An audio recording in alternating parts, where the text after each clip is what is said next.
अवधूत चिंतन श्री गुरुदेव दत्त श्री स्वामी समर्थ। मी शीतल म्हणजे सगळ्यांचं चॅनलमध्ये स्वागत करते, नॅचरल सुरुवात करते।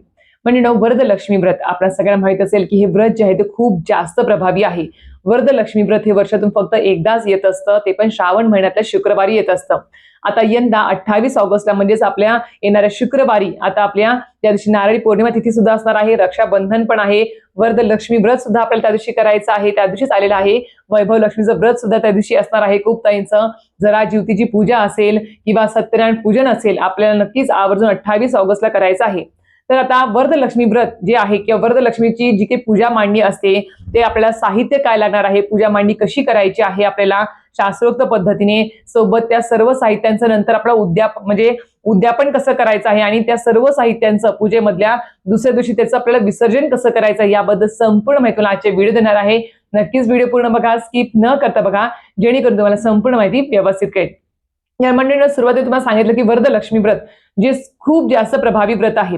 आपल्या घरामध्ये खरं सांगते काही आर्थिक प्रॉब्लेम चालू आहे, घरात पैसा टिकत नाही आहे, उत्तम आरोग्य घरात नांदत नाही आहे, घरात सदैव कटकटी आहे, आजारपण आहे, कुठल्या कामात यश मिळत नाही आहे, उद्योगधंदा मंदावलेला आहे, घरात आलेला पैसा महिना अखेरपर्यंत टिकत नाही आहे, आलेला पैसा घरातून लगेच बाहेर निघून जातोय काहीतरी कारणास्तव, असे काही प्रॉब्लेम्स असतील किंवा कुठे तुमचे पैसे अडकलेले आहे किंवा तुम्हाला असं वाटतं किंवा माता लक्ष्मीचा सदैव आशीर्वाद माझ्यावरती राहावा, माझ्या कुटुंबावर राहावा, घरात सुख समृद्धी ऐश्वर्य नांदावं, तर 100% मी तुम्हाला सांगते की वरद लक्ष्मी व्रत जे येणाऱ्या 28 ऑगस्टला आलेलं आहे, या दिवशी शुक्रवार आहे, नारळी पौर्णिमा आहे, या दिवशी आवर्जून वेळात वेळ काढून प्रत्येक महिलांनी करायचंच आहे। आता वरद लक्ष्मी व्रत तुम्हाला सांगितलं की आपल्याला का करायला पाहिजे, तर ते झालं। आता वरद लक्ष्मी व्रताची जी काही पूजा मांडणी असते ती कशा पद्धतीने करायची असते हे बघा, सांगते मी तुम्हाला। आपल्या घरामध्ये जेवढं साहित्य आहे यथाशक्ती त्या साहित्यामध्येच आपण पूजा मांडणी करावी। आता आम्ही दाखवतो सर्व साहित्य किंवा खूप सारे व्हिडिओज मध्ये दाखवलं जातं किंवा खूप छान पद्धतीने सजवलेलं असतं, खूप छान असं नैवेद्य खूप काही असतं, फुलं वगैरे, पण तेवढं सगळं साहित्य किंवा तेवढं सगळं पूजा मांडणी त्या पद्धतीने प्रत्येकाला जमेलच असं नाही। त्यामुळे यथाशक्ती तुमच्या पद्धतीप्रमाणे तुमच्या सोयीनुसार तुम्ही पूजा मांडणी करावी। मी सगळ्यात महत्वाची प्रत्येक व्हिडिओ सांगत असते की आपला भाव, आपले विचार, आपली श्रद्धा आणि आपली भक्ती आपण किती पवित्रपणे करतो, किती मनापासून करतो ते महत्वाचं असतं। मग तुम्ही कमीत कमी साहित्यामध्ये जरी केलं तरी सुद्धा माता लक्ष्मी प्रसन्नच होणार आहे, फक्त तुमची श्रद्धा महत्वाची आहे। नाहीतर खूप छान असं थाटमाट करतो आहे, खूप छान सजवतोय पूजा वगैरे, आणि सगळं लक्ष त्या पूजा सजवण्यामध्येच आहे, ना सेवा ना कशामध्ये लक्ष आहे, तर असं नाही। यथाशक्ती आहे त्या साहित्यामध्ये तुम्ही पूजा मांडणी करू शकणार आहेत। आता वरद लक्ष्मी व्रताची पूजा मांडणी आपल्याला कशा पद्धतीने करायची आहे, काही साहित्य लागणार आहे। सगळ्यात महत्वाचं, वरद लक्ष्मी व्रत आपण शुक्रवारी केल्यानंतर त्याचं उद्यापन आपण कधी करायचं आहे, कसं पद्धतीने करायचं आहे, आणि दुसऱ्या दिवशी आपल्याला या दिवशी आपण पूजा मांडणी उचलणार आहोत, समजा आपण शनिवारी समजा, तर त्यावेळेस त्या सर्व साहित्यांचं पूजेमधलं काय करायचं आहे याबद्दल तुम्हाला संपूर्ण माहिती आता समोर सांगणार आहे। तर नक्कीच आपल्याला पूर्ण माहिती बघायची असेल ना आणि प्रश्न पडू नये असं वाटत असेल तर व्हिडिओ सावकाशाने व्यवस्थित पूर्ण शेवटपर्यंत बघा। चला आपण आता पूजा मांडणी बघूया। आता इथे बघू शकत असाल तर मी एका देवघरासमोर सुद्धा तुम्ही पूजा मांडणी करू शकणार आहे आपल्या वरद लक्ष्मी व्रताची। सगळ्यात महत्वाचं उत्तर दिशेला तुम्ही पूजा मांडणी करू शकणार आहे, पूर्व दिशेला सुद्धा करू शकणार आहे।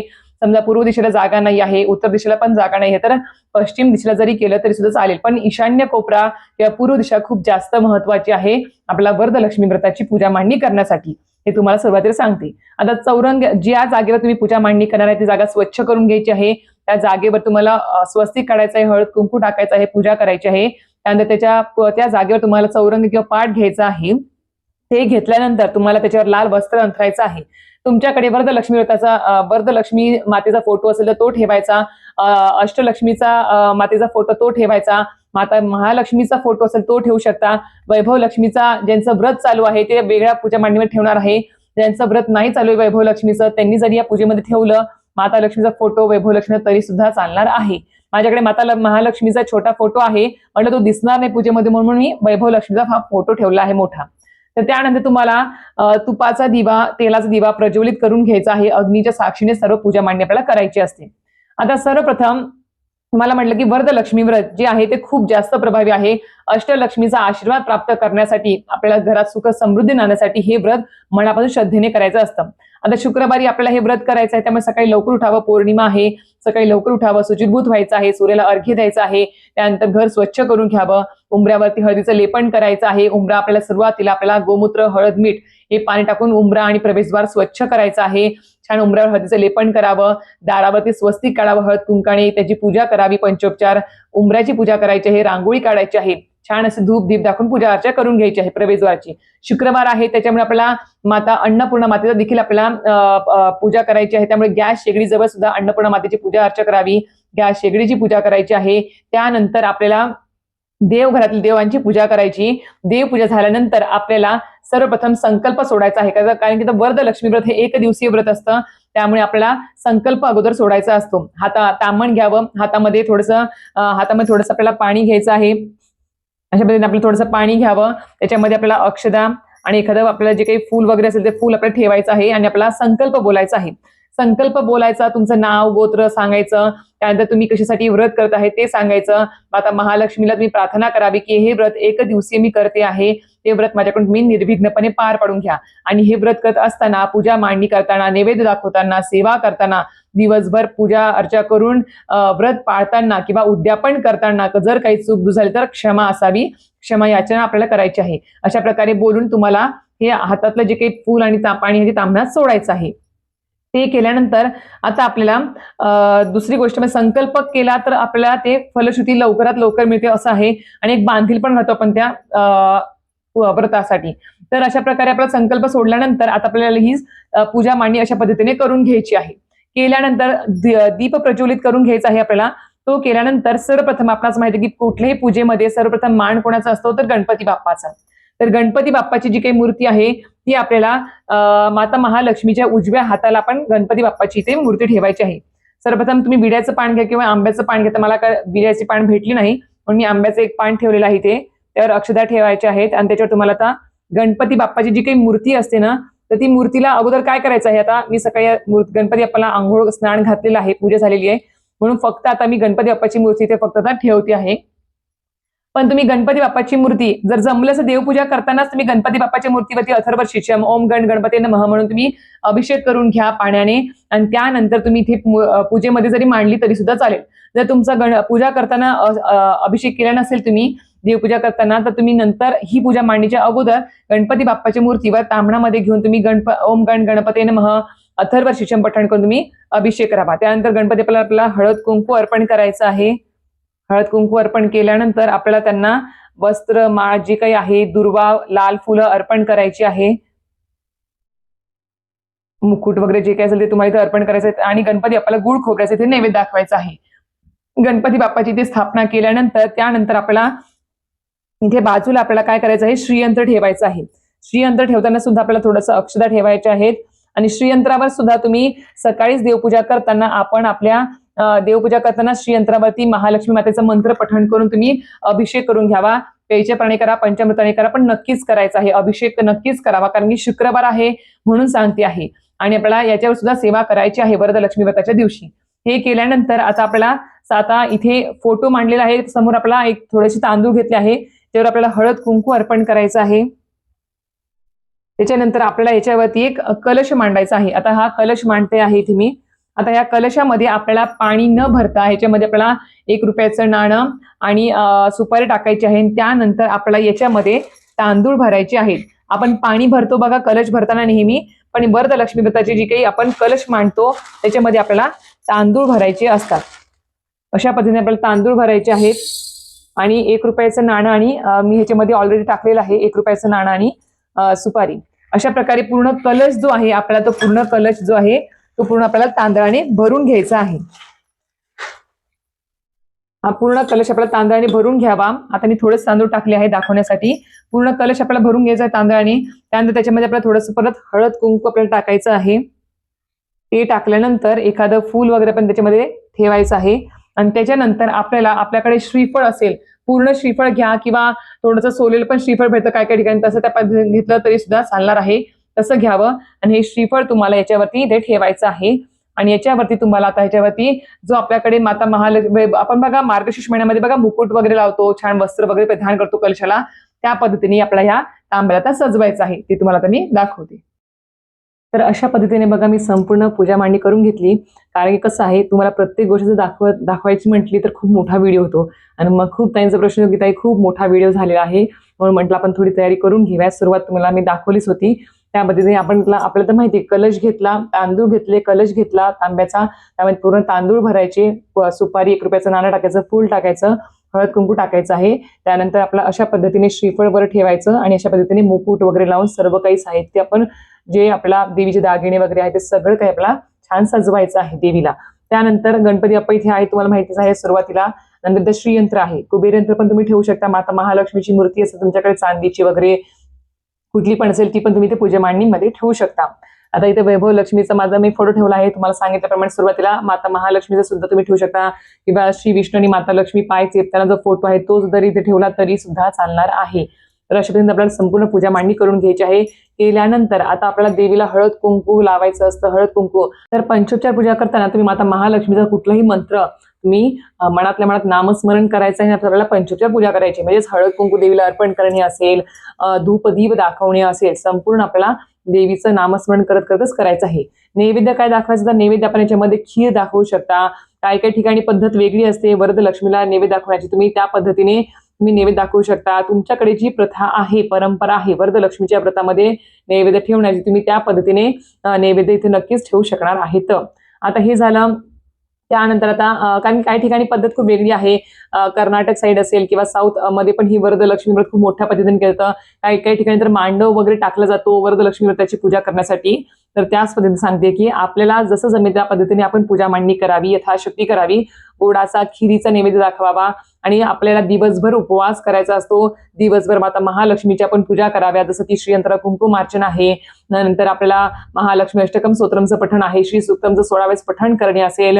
नंतर तुम्ही भरपूर ज्या सेवा आहे माता महालक्ष्मीच्या त्या तुम्ही पठण करायचे आहेत, मनन चिंतन करायचं आहे. सगळ्यात महत्वाचं वरद लक्ष्मी व्रताची जर तुम्हाला पोथी भेटली तर तुम्हाला कथा वाचन सुद्धा करायचे आहे, पोथीचं वाचन करायचंच आहे.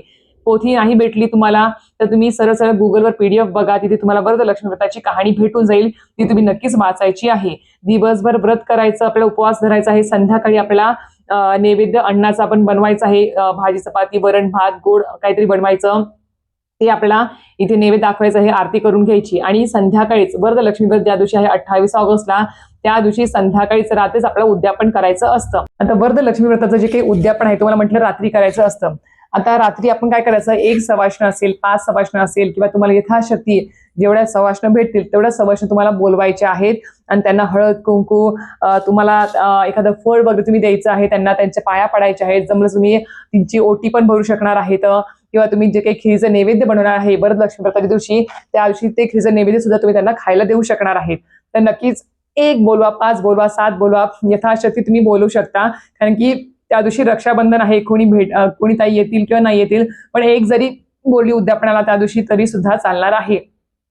आता नैवेद्य दाखवायचा, आरती करायची. उद्यापनाला आपण म्हटल्याप्रमाणे सवाष्ण बोलू शकता. तुम्ही सवाष्णाला तुम्ही नक्कीच ओटी भरून तिचा मान सन्मान करायचा आहे, तिचा आशीर्वाद घ्यायचा आहे.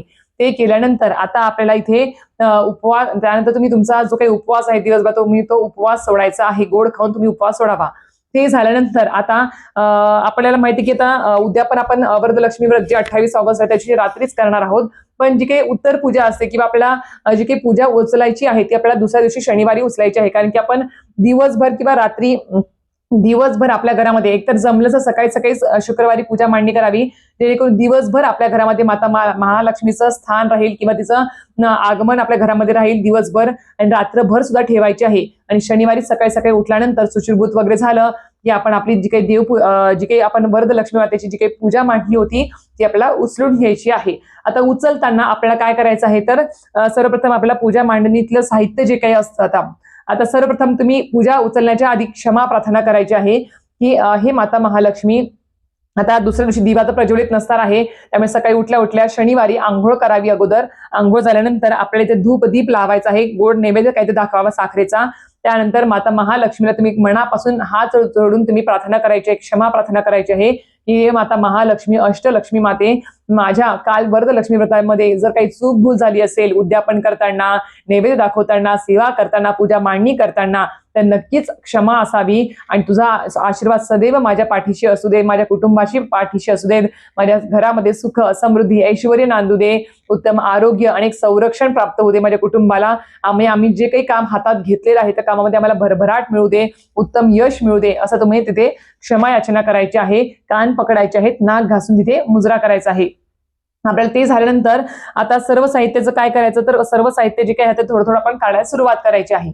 आता कोणी कोणी काय करतं, उत्तर पूजेचा मंत्र बोलत नाही, कारण की खूप लोकांना काय वाटतं की बा आपण जर उत्तर पूजा जर केली तर माता महालक्ष्मी घरातून निघून जाईल. तर नसेल तुम्हाला म्हणायचं तर तुम्ही नका म्हणू, फक्त क्षमा प्रार्थना करा, धूप दीप ओवाळून घ्या आणि त्यानंतर तुम्ही माता महालक्ष्मीला आज्ञा मागावी आणि तुम्ही त्यांची पूजा उचलायला सुरुवात करायची. आता सर्वप्रथम सर्व फुलं वगैरे जे आहे, पानं वगैरे ते काढून घ्यावे, ते तुम्ही निर्माला टाकून द्यायचे आहे. त्यानंतर गणपती बाप्पाला देवघरात तुम्ही स्थापित करायचं, परत श्रीयंत्र सुद्धा देवघरात परत स्थापित करायचं आहे. त्यानंतर आता जे काही आता आपल्याला हा इथे जे काही आपण माता महालक्ष्मी जी काही आपण आरास मांडलेली आहे ती हळूहळू आपण काढून घ्यायची आहे. मुकुट काढणे असेल, गळ्यातलं दागिने असेल, सर्व वस्त्र वगैरे हळूहळू काढून घ्यायचं आहे. त्यानंतर श्रीफळ जे आहे ते श्रीफळ तुम्ही पाण्यामध्ये विसर्जित करून घ्यायचं आहे. त्यानंतर ज्यामध्ये ते काही तांब्यामध्ये तांदूळ वगैरे आहेत ते तांदूळ तुम्ही अर्धा हिस्सा त्याच्यातला तुम्ही आपल्या रोजच्या जेवणाच्या जो काही भात लावतो त्याच्यामध्ये टाकायचे आहे. थोडेसे तुम्ही पक्ष्यांना टाका आणि अशा प्रकारे तुम्हाला ते अर्धे आपल्या रोजच्या वापरण्यासाठी टाकावे आपल्या डब्यामध्ये, रोजच्या भाताच्या तांदळाच्या डब्यामध्ये, आणि त्यानंतर थोडेसे तांदूळ पक्ष्यांना टाकायचे आहे त्यातले. हे केल्यानंतर आपण आता तांब्या पण आपण आपल्या जागेवर ठेवून द्यायचा. फोटो वगैरे उचला आपण आपल्या जागेवर ठेवायचा जिथे आपण सर्व साहित्य ठेवतो पूजेचं. तर अशा प्रकारे संपूर्ण पूजा मांडणी अशा पद्धतीने करून उद्यापन करून आपल्याला उत्तर पूजा सुद्धा आपल्याला त्याची करायची आहे. तर सांगितल्याप्रमाणे याच पद्धत आहे, साधी सोपी पद्धत आहे, पण मनापासून श्रद्धेने माता महालक्ष्मीला भक्तिभावाने आर्त हाक मारा. नक्कीच तुमच्या ज्या काही इच्छा असतील माता महालक्ष्मीकडून त्या सर्व इच्छा त्या पूर्ण करतील. आणि सगळ्यात महत्वाचं, जर आपण कुठलीच इच्छा व्यक्त न करता जर आपण ती व्रत केलं, पूजा मांडणी जर केली, तर नक्कीच आपल्या मनात जे काही आहे ते माता महालक्ष्मीला नक्कीच कळतं आणि ते सगळं काही आपल्याला भरभरून देत असते. फक्त ती तुमची भक्ती, श्रद्धे, अश्रद्धा आणि सेवा बघत असते, तुमचा भक्तिभाव बघत असते. तर नक्कीच ते जास्त पवित्र ठेवा. बाकी तर काय आपण यथाशक्ती पूजा मांडणी करू शकणार आहोत. अशा प्रकारे आपल्याला संपूर्ण पूजा मांडणी करायची आहे. संपूर्ण माहिती मला कळाली असेलच अशी आशा करते. तरी सुद्धा काही प्रश्न असेल तर कमेंट बॉक्समध्ये विचारा, नक्कीच मी तुम्हाला त्याचा उत्तर द्यायचा प्रयत्न करेन. अशा प्रकारे व्हिडिओ इथे थांबवते. व्हिडिओ आवडला असेल तर नक्कीच व्हिडिओ लाईक, शेअर, सबस्क्राईब करायला विसरू नका. श्री स्वामी समर्थ.